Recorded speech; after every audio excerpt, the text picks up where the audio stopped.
Hello everyone, welcome back to my channel Khandelkar academy. तो friends, आप लोग कैसे हैं? तो आपको जानकारी के लिए मैं बता दूं कि हमने लूसेंट की हम पॉलिटी को डिस्कस कर रहे हैं और यहां तक कि डिस्कस कर ली है। हमने चैनल में प्लेलिस्ट बना दी है आप लोगों के लिए कि आप आसान तरीके से पूरे लेक्चर टॉपिक वाइज देख सकते हैं और हमारे लेक्चर आपको कैसे लग रहे हैं वो कमेंट करके भी बता सकते हैं। कमेंट करके भी बता सकते हैं, तो याद रखें। तो आइए शुरू करते हैं, ज्यादा देरी ना करते हुए। आज हम 17वें नंबर का टॉपिक भारत की संचित निधि डिस्कस करने वाले हैं। भारत की संचित निधि डिस्कस करने वाले हैं, बहुत ही इंपॉर्टेंट टॉपिक है ये। इसे कंसोलिडेटेड फंड कहते हैं इंग्लिश में। तो भारत की हम संचित निधि को डिस्कस करने वाले हैं। तो अब हम जानेंगे कि क्या होती है संचित निधि, कैसे क्वेश्चन यहां से बन जाते हैं, तो ये सबको हम देखने वाले हैं। तो सबसे पहले तो यहां पे संचित और निधि का मतलब आपको पता होना। संचित का मतलब अगर पता चल गया तो आप इसको मतलब समझ जाएंगे। संचित का मतलब होता है फ्रेंड्स, संचय किया हुआ या इकट्ठा किया हुआ। इकट्ठा किया हुआ धन या इकट्ठा किया हुआ सिर्फ होता है, इकट्ठा किया हुआ होता है। तो संचित का मतलब होता है संचय किया हुआ या इकट्ठा किया हुआ। और निधि का मतलब होता है, निधि का मतलब होता है यहां पे संपत्ति या धन दौलत। संचित निधि का मतलब है इकट्ठा किया हुआ संपत्ति या धन दौलत। जो सरकार के पास इकट्ठा किया हुआ संपत्ति या धन दौलत कहां से आता है, उसके बारे में हम यहां डिस्कस करने वाले हैं। तो भारत की संचित निधि से संबंधित अनुच्छेद 2661 के अनुसार संचित निधि की बात की गई है। तो अनुच्छेद 266 में संचित निधि के बारे में लिख रखा है, तो उसके बारे में हम डिस्कस करेंगे क्या होती है संचित निधि। तो भारत सरकार को प्राप्त सभी राजस्व का मतलब क्या होता है? राज्य की आय, जो राज्यों से जो आय आ रही है और भारत में जो आय आ रही है उसे राजस्व कहते हैं। राजस्व का मतलब आय। तो भारत सरकार से प्राप्त सभी राजस्व, जैसे आयकर को इनकम टैक्स भी कहते हैं। आयकर विभाग आपने सुना होगा, इनकम टैक्स। जो सरकार लोगों की आय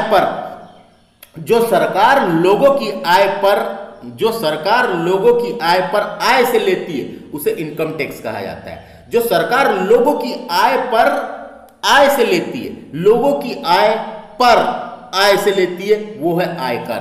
बात करेंगे निगम कर। निगम कर भी एक प्रकार का अप्रत्यक्ष कर है। प्रत्यक्ष कर है, डायरेक्ट टैक्स है। डायरेक्ट टैक्स है निगम कर। निगम कर क्या है? डायरेक्ट टैक्स, जो नेट पर लगा होता है, यानी शुद्ध नेट पर लगता है। निगम का अर्थ ही होता है निरंतर चलते रहने वाला व्यापार संगठन, यानी कि जो निरंतर लिया जा रहा है, जितने भी व्यापार संगठन है उनसे जो निगम कर लिया जा रहा है उसे निगम कर कहते हैं। अब बात करेंगे सीमा शुल्क जो अंतरराष्ट्रीय सीमाओं के पार माल के परिवहन पर लगाया जाता है। एक प्रकार का ये इनडायरेक्ट टैक्स है, वस्तुओं के आयात और निर्यात में लगाया जाता है, उसे सीमा शुल्क कहते हैं। सीमा शुल्क। उत्पादन शुल्क को एक्साइज ड्यूटी कहा जाता है, जो देश में बने उत्पादन वस्तुओं पर लगाया जाता है। तो उत्पादन से उत्पाद, यहाँ पे जो भी वस्तुएं बनाई जा रही है उस वस्तुओं पर लगाए जाने वाले कर यानी टैक्स को उत्पादन शुल्क कहा जाता है। ट्रेजरी बिल, इसे टी बिल के रूप में भी जाना जाता है। आमतौर पर बैंक सहित वित्तीय संस्थाओं द्वारा आयोजित किए जाते हैं, उसमें लगता है ये ट्रेजरी बिल। तो ट्रेजरी बिल जारी करने के लिए ऋण, आंतरिक एवं बाह्य ऋण। ऋण का मतलब क्या होता है आप जानते होंगे। ऋण का मतलब होता है कर्ज या उधार। ऋण का मतलब होता है कर्ज या उधार लिया हुआ धन। तो यहां पे लिखा हुआ है ट्रेजरी बिल करके लिया गया ऋण, आंतरिक और बाह्य। जो अंदर से लिया हुआ लोन, मान लो कोई राज्य दूसरे राज्यों से ले रहा है, और बाहर से लिया हुआ लोन यानी दूसरे देशों से हम लेते हैं, है ना, वो ऋण। दिए गए ऋण की अदायगी से प्राप्त राशि आदि को एक निधि कहते हैं, यानी धन दौलत संपत्ति कहते हैं। जिसे भारत की संचित निधि कहा जाता है, जिसे भारत की संचित निधि, संचित का मतलब इकट्ठा किया हुआ और निधि का मतलब है इकट्ठा किया हुआ और निधि का मतलब है धन दौलत, इकट्ठा किया हुआ धन दौलत, है ना। तो ये समझ में आ गया। तो भारत में इकट्ठा किया हुआ धन दौलत आ कहां से रहा है, तो वो टैक्स के माध्यम से आ रहा है, राजस्व के माध्यम से आ रहा है, राज्य की आयों से आ रहा है, भारत की आयों से आ रहा है। तो काय से आ रहा है, तो आयकर, निगम कर, सीमा शुल्क, उत्पाद शुल्क, ट्रेजरी बिल, आंतरिक एवं बाहर ऋण से लिया हुआ गया, ये सब निधि बना के जो निधि या पैसा इकट्ठा किया जाता है उसे भारत की संचित निधि कहा जाता है। अब भारत की संचित निधि में पूरा धन इकट्ठा होता है, पूरा धन इकट्ठा होता है। तो उसके बाद हम आगे बढ़ते हैं।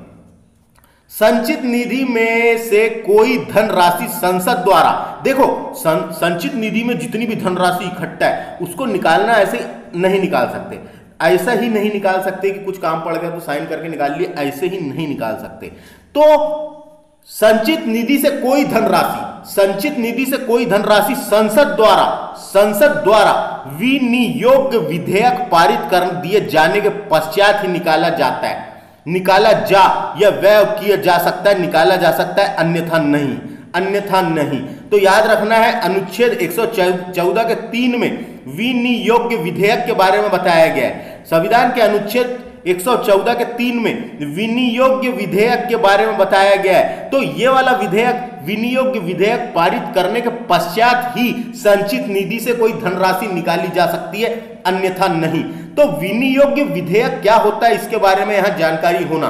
तो सरकार को किसी वित्तीय वर्ष के दौरान, सरकार को विनियोग विधेयक क्या होता है, सरकार को किसी वित्तीय वर्ष के दौरान व्यय की पूर्ति के लिए भारत की संचित निधि से धनराशि निकालने की शक्ति देता है, धनराशि निकालने की शक्ति देता है। अनुच्छेद 114 के अनुसार संसद के अनुमोदन प्राप्त करने के बाद ही संचित निधि से धन निकाला जा सकता है। अनुमोदन प्राप्त करने के पश्चात या बाद में ही संचित निधि से धनराशि निकाली जा सकती है, लेकिन आपको उसको विनियोग विधेयक पारित करने के पश्चात। तो विनियोग विधेयक क्या है, कभी कोई पूछे तो सरकार को किसी वित्तीय वर्ष के दौरान व्यय की पूर्ति के लिए भारत की संचित निधि से निकाले जाने वाली धनराशि को, धनराशि निकालने की शक्ति देता है, जो शक्ति देता है। और शक्ति देने के बाद अनुच्छेद 114 के अनुसार विनियोग विधेयक संसद के अनुमोदन द्वारा प्राप्त करने के बाद ही निकाला जा सकता है। तो ये जो डेफिनेशन मैं बता रहा हूं ये विनियोग विधेयक की डेफिनेशन है। तो निकालने की जो प्रोसेस है, जो प्रोसेस है उसको बोलेंगे विधेयक, और उस विधेयक को नाम दिया गया है विनियोग विधेयक। पारित करने के बाद ही आप संचित निधि से पैसा निकाल सकते हैं, अन्यथा नहीं। तो यह अनुच्छेद याद रखना है।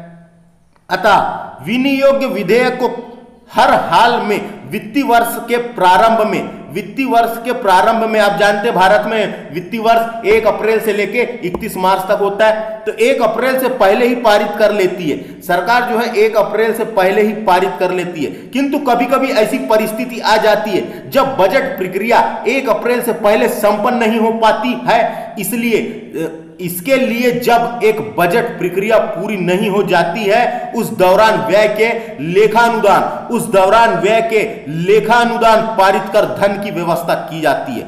उस दौरान व्यय का मतलब क्या होता है आपको जानकारी के लिए बता दूं, व्यय का मतलब होता है खर्च। खर्च के लिए लेखानुदान पारित कर धन की व्यवस्था की जाती है। लेखानुदान क्या होता है, देखो धन कभी निकालना ही है इमरजेंसी में, तो सिर्फ उसका एक तरीका है धन निकालने का, विनियोग विधेयक पारित करना होगा, जब धन राशि निकाल सकते हैं। लेकिन ऐसी कभी कभी परिस्थिति आती है कि हम विनियोग विधेयक पारित नहीं कर पाते और धन की जरूरत पड़ जाती है, तो लेखानुदान की जरूरत पड़ती है। तो लेखानुदान किसकी जरूरत पड़ती है, लेखानुदान निकालने के लिए लेखानुदान पारित कर धन की व्यवस्था की जाती है। लेखानुदान को इंग्लिश में बोलते हैं oat on account, oats on account. यदि केंद्र सरकार पूरे वर्ष के स्थान पर, यदि केंद्र सरकार पूरे वर्ष के स्थान पर कुछ ही महीने के लिए संसद से जरूरी खर्च हेतु अनुमति प्राप्त करती है, जरूरी खर्च हेतु अनुमति प्राप्त करती है, तो उस स्थिति में सरकार लेखानुदान या ओट ऑन अकाउंट पेश करती है, लेखानुदान या ओट ऑन अकाउंट पेश करती है ना। तो ये समझ में आ गया, पारित कर धन की व्यवस्था की जाती है। यदि लेखानुदान सरकार के व्यय पक्ष से संबंधित होता है, यदि लेखानुदान सरकार के व्यय पक्ष से संबंधित होता है, जो बजट प्रक्रिया पूरी न होने के पश्चात, बजट प्रक्रिया पूरी न होने के चलते, बजट प्रक्रिया पूरी न होने के चलते व्यय की व्यवस्था करने के लिए पारित किया जाता है। तो ले समझ में आ गया, बजट प्रक्रिया पूरी न होने के चलते व्यय की व्यवस्था के लिए किया जाता है, पारित किया जाता है लेखानुदान। लेखानुदान का प्रावधान स्थायी तथा अस्थायी दोनों सरकार के द्वारा किया जा सकता है। स्थायी सरकार जो बनी हुई है, जो परमानेंट सरकार है, उसके द्वारा भी किया जा सकता है, या अस्थायी सरकार, मान लो सरकार गिर गई है लेकिन पैसे की जरूरत पड़ रही है, तो दोनों सरकार, स्थायी सरकार या अस्थायी सरकार, दोनों प्रकार की सरकार के लिए किया जाता है लेखानुदान। तो समझ में आ गया दोस्तों, बहुत आसान था ये। संचित निधि मैंने बताया कैसे करके पैसे निकलता है और क्या होता है, ये पैराग्राफ को आपको पढ़ना है और याद भी रखना है। अब आगे हम डिस्कस करते हैं, नोट लिख रखा है उसको डिस्कस करेंगे। देखिए एक नोट लिख रखा है उसको हम पढ़ेंगे। चुनावी वर्ष में लोकसभा के विघटन के से पहले, चुनावी वर्ष में लोकसभा के विघटन से पहले, यानी विघटन यानी समाप्त होने से पहले, और नई सरकार गठन होने तक वित्तीय वर्ष के एक भाग के व्यय की व्यवस्था के लिए अंतरिम बजट का प्रावधान किया गया है। अंतरिम बजट का प्रावधान किया गया है। अंतरिम बजट, अंतरिम का मतलब होता है बीच की अवधि, अंतरिम का मतलब होता है बीच की अवधि, और बजट का मतलब तो आप जानते हैं बजट यानी बजट का मतलब होता है खर्चों का अनुमान, होता है खर्चों का अनुमान, है ना। तो अंतरिम बजट का प्रावधान किया गया है। लेखानुदान और अंतरिम बजट के बीच यहां अंतर है कि, दोनों में अंतर है, लेखानुदान और अंतरिम बजट के बीच यहां अंतर है कि लेखानुदान पारित करने का कारण व्यय के लिए धन की व्यवस्था करना है, खर्च के लिए धन की व्यवस्था करना है। लेखानुदान पारित करने के कारण खर्च के लिए धन की व्यवस्था करना होता है, जबकि अंतरिम बजट में व्यय एवं प्राप्तियों दोनों का विवरण होता है, खर्चा का भी और कितना प्राप्त हो रहा है दोनों का विवरण होता है। तो समझ में आया दोस्तों, लेखानुदान और उसमें क्या अंतर है। लेखानुदान की जरूरत पड़ गई धन की जब निकालने की व्यवस्था करने के लिए है, लेकिन अंतरिम बजट में कितना खर्च हुआ और कितना प्राप्त हुआ दोनों का विवरण होता है। अंतरिम बजट सामान्य बजट से इस रूप में अलग होता है। अंतरिम बजट और सामान्य बजट ये भी अलग अलग है। अंतरिम बजट सामान्य बजट इस रूप में अलग होता है कि उसे चुनावी वर्ष में नई सरकार के गठन के पश्चात, चुनावी वर्ष में नई सरकार के गठन के बाद की अवधि के लिए लाया जाता है। बाद की अवधि के लिए लाया जाता है सामान्य बजट को। सामान्य बजट कब लाते हैं, नई सरकार के गठन तक की अवधि के लिए लाया जाता है। आगे नई सरकार अपने हिसाब से बजट प्रस्तुत करती है, फिर नई सरकार बन जाती है और नई सरकार अपने हिसाब से बजट प्रस्तुत करती है। बजट बहुत इंपॉर्टेंट शब्द है। बजट को इंग्लिश में बगेट भी कहते हैं, यानी BUG बगेट। बगेट का अर्थ होता है चमड़े का थैला। बगेट शब्द कहां से लिया गया याद नहीं आ रहा है, मैं बताता हूं। तो फ्रेंड्स जो बजट होता है, बजट कहां चलेगा। हाँ बजट, ये बजट जो है, बजट की उत्पत्ति लैटिन शब्द बुल्गा से हुई है। लैटिन शब्द बुल्गा से हुई है। बुल्गा का अर्थ होता है चमड़े का थैला, जिसमें हमने फ्रांसीसी भाषा का शब्द, फ्रांसीसी में इसे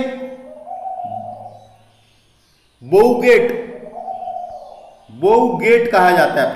फ्रांसीसी भाषा में इसे बोउगेट कहा जाता है। और लैटिन शब्द बुल्गा जिसका अर्थ होता है चमड़े का थैला, और फ्रांसीसी भाषा में इसे बोउगेट से बना है, बोउगेट कहा जाता है। तो ये समझ में आ गया। तो अब आपको समझना है यहाँ पे, नहीं मैं क्या बता रहा था, बजट। तो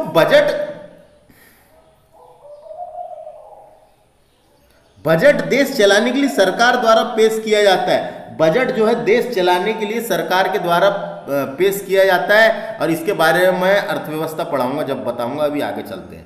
तो ये समझ में आया आपको यहाँ से क्या अंतर था क्या नहीं, ये इसको भी नोट को भी आपको याद रखना है। अब आगे चलते हैं, हम यहां से शुरू करते हैं। अब आगे चलते हैं।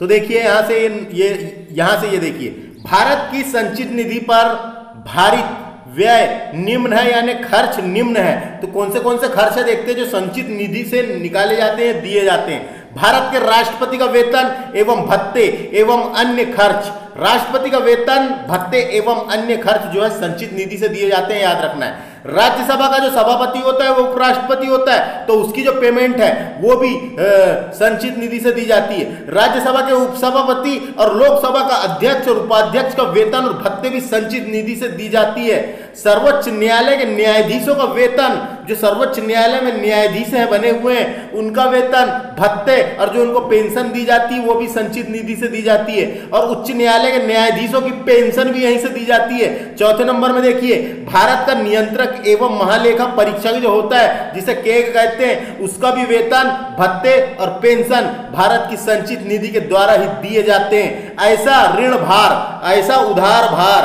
उधारी बाड़ी, ऐसा ऋण भार का मतलब बोल सकते हैं हम ऐसी उधारी बाड़ी जिसका दायित्व राज्य सरकार पर है यानी भारत सरकार पर है।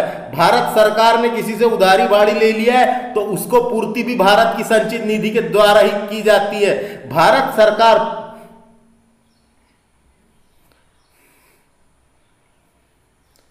सरकार पर किसी न्यायालय द्वारा दी गई न्यायालय द्वारा दी गई डिक्री है वो डिक्री का मतलब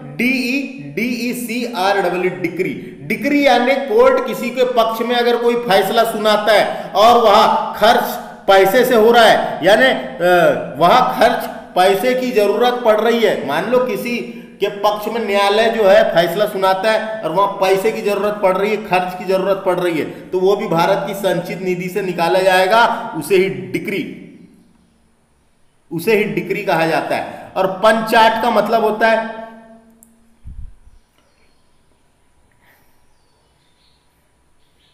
पंचाट का मतलब होता है न्यायालय के द्वारा मान लो किसी को कोई अवार्ड दिया गया, अवार्ड दिया गया है, परिनिर्णय लिया गया है और उसमें कोई खर्च या धनराशि की जरूरत पड़ रही तो वो भी यहीं से निकाली जाएगी।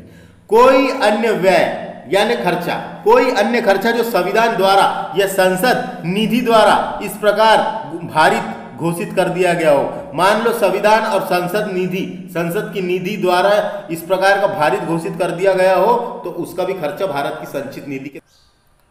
तो देखिए दोस्तों, पहला क्या लिखा है, संसद के समुख्य वार्षिक वित्तीय विवरण का प्रस्तुत किया जाना।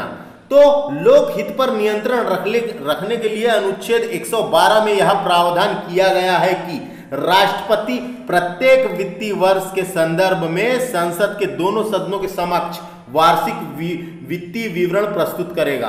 राष्ट्रपति दोनों सदनों के समक्ष वार्षिक वित्तीय विवरण प्रस्तुत करेगा। तो ये अनुच्छेद 112 याद रखना है, बहुत इंपॉर्टेंट है, पूछा जाते रहता है। तो डायरेक्ट क्वेश्चन पूछ लिया जा सकता है। अनुच्छेद 112 जो है वार्षिक वित्तीय विवरण से संबंधित है, इसके बारे में इसमें लिख रखा है। विनियोजन विधेयक यानी वही वाला विधेयक है ये जो जब हमने पढ़े थे,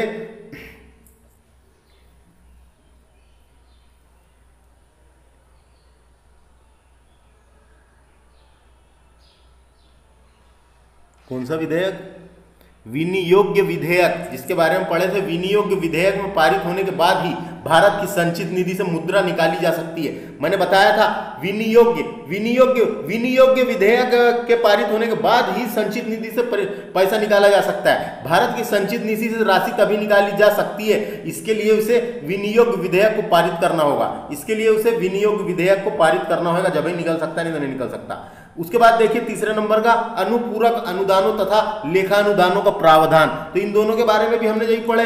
अनुपूरक अनुदान एवं लेखानुदान के माध्यम से लोक वित्त पर प्रभावी नियंत्रण रखा जाता है। अनुपूरक अनुदान की मांग को उस समय सरकार के द्वारा लोकसभा में लाया जाता है तब जब कभी वित्तीय वर्ष की समाप्ति से पहले सरकार को यह अनुभव होता है कि पहले स्वीकृत किया गया अनुदान उस प्रयोजन के लिए अपर्याप्त है। इसी प्रकार जब 1 अप्रैल से पूर्व सरकार विनियोग विधेयक पारित नहीं कर पाती तो सरकार लेखानुदान के माध्यम से तब तक के खर्च का प्रबंध करती है जब तक कि पुनः विनियोग विधेयक न पारित कर लिया गया। ऐसा सामान्यतः चुनावी वर्ष या लोकसभा के विघटन होने की स्थिति में होता है। ऐसा चुनावी वर्ष के टाइम पे लोकसभा के विघटन की स्थिति में होता है। विनियोग विधेयक न पारित होने की स्थिति में लेखानुदान का प्रावधान किया जाता है। संसद में वित्तीय विधेयक का प्रस्तुत किया जाना, तो संसद में वित्तीय विधेयक का प्रस्तुत किया जाना के बारे में है। तो संसद में वित्तीय विधेयक के द्वारा ही लोक वित्त पर नियंत्रण रखा जाता है। लोक वित्त पर, लोगों के वित्त पर नियंत्रण रखा जाता है। वित्तीय विधेयक को बजट सत्र में, वित्तीय विधेयक को बजट सत्र में विनियोग विधेयक के साथ ही पारित कर दिया जाता है। वित्त विधेयक को बजट सत्र में विनियोग विधेयक के साथ ही पारित कर दिया जाता है, साथ में ही पारित करते हैं। तो ये चार कुछ विधियां बनाई गई है, तो उसको देख लेना है, भारत के लोक वित्त पर संसदीय नियंत्रण की विधियां। तो ये वाला टॉपिक हमारा यहाँ खत्म होता है। इसके बाद हम नेक्स्ट लेक्चर में भारत की आगे का डिस्कस करेंगे। देखिए अब आगे हम डिस्कस कर लेते हैं इसी लेक्चर में 18वें नंबर का टॉपिक, जिसका नाम है भारत की आकस्मिकता निधि। आकस्मिकता का ही अर्थ होता है अचानकपना। अचानक कोई कुछ हो गया, अचानकपना, है ना।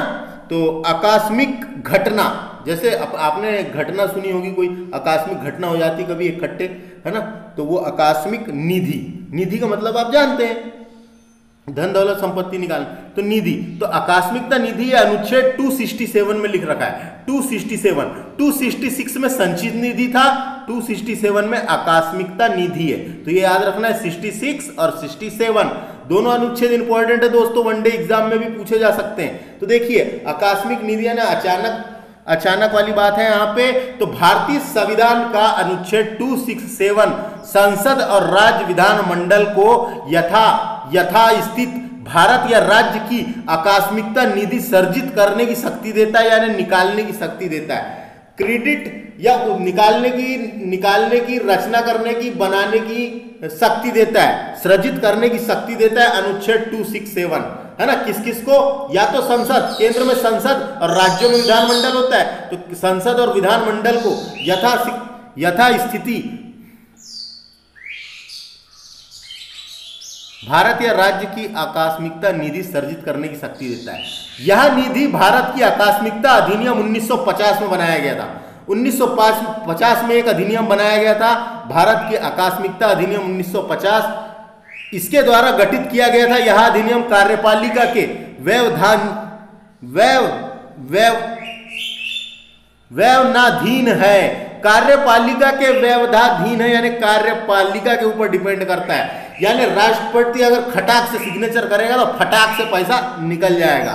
लेकिन इधर साइड हमने संचित निधि में देखे थे कि सबसे पहले बजट पेश करो, फिर कोई सत्र चलेगा, जब ही तो बजट पेश होगा, उसके बाद विनियोग विधेयक पारित करेगा, कई दिन लग जाएंगे, महीने भर वाली कहानी है। लेकिन यहाँ पे है फटाक से वाली कहानी। तो राष्ट्रपति, जैसे मान लो अभी कोरोना की वैक्सीन लग रही है, पैसा नहीं है सरकार के पास, तो राष्ट्रपति राज्य के लिए राज्यपाल साइन करके यहाँ से पैसा खटाक से निकाल सकता है। समझ में आ गया? कार्यपालिका के व्यवधानाधीन है।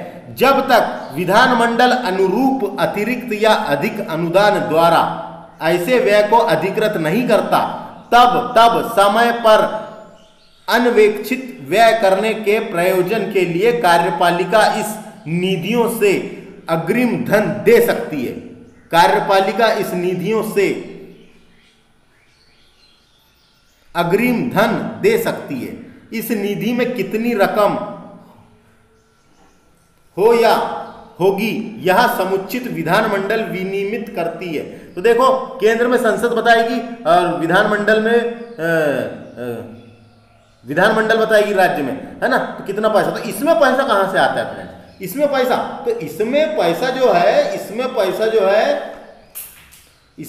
जो है ये संचित निधि से ही आता है। आकस्मिक निधि में पैसा संचित निधि से ही निकाल कर रखा जाता है। जैसे मान लो 500 करोड़ है इसमें, ऐसा 500 करोड़ रहता है इसमें, तो 500 करोड़ रखा जाता है, संचित निधि से ही निकाल के रखा जाता है। अचानक कोई जरूरत पड़ जाए उसके लिए। तो ये दोनों अनुच्छेद याद रखना है और समझना है यहाँ पे, है ना। तो संसद राष्ट्रपति साइन करेगा तो निकल जाएगी, और राज्य में राज्यपाल साइन करेगा तो ये आसानी से निकल सकती है, जबकि संचित निधि में टाइम लगता है। तो ये आसान था बहुत, इसको समझना है आपको और याद भी रखना है दोस्तों। ये अधिनियम आया था 1950 में। तो हम ये लेक्चर में इतना ही डिस्कस किए। समझ गए होंगे आप, समझ गए होंगे तो कमेंट करके बता देना और हमारे इस चैनल को सब्सक्राइब कर लें, जिससे इसके बाद हम संविधान में संशोधन कैसे होता है उसके बारे में पढ़ाने वाले 19वें नंबर का टॉपिक। यह लेक्चर मेरे द्वारा डिस्कस किया जा रहा था। My name is Vikram Khandelkar. धन्यवाद।